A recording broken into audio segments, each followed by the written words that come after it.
Pagbasa mula sa aklat ng pahayag. Nabuksan ang templo ng Diyos sa langit at nakita ang kaba ng tipan.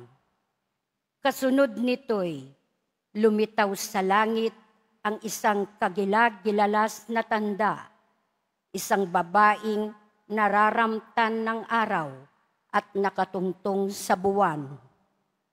Ang ulo niya'y may kurunang binubuo ng 12 bituin. Malapit na siyang manganak, kaya't napapasigaw siya sa matinding sakit at hirap. Isa pang tanda ang lumitaw sa langit, isang pulang dragon na napakalaki. Ito'y may 7 ulo at 10 sungay, at may kuruna ang bawat ulo.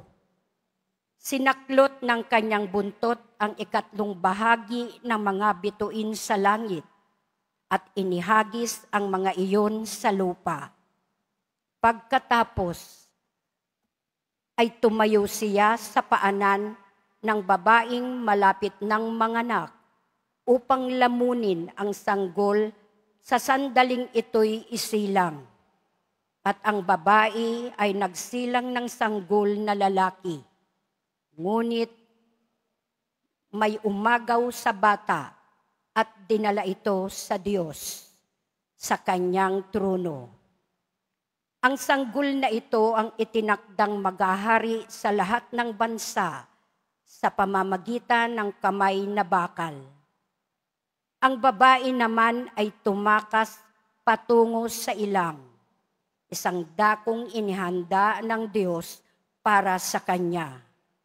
At narinig ko ang isang malakas na tinig buhat sa langit na nagsasabing, dumating na ang pagliligtas ng Diyos.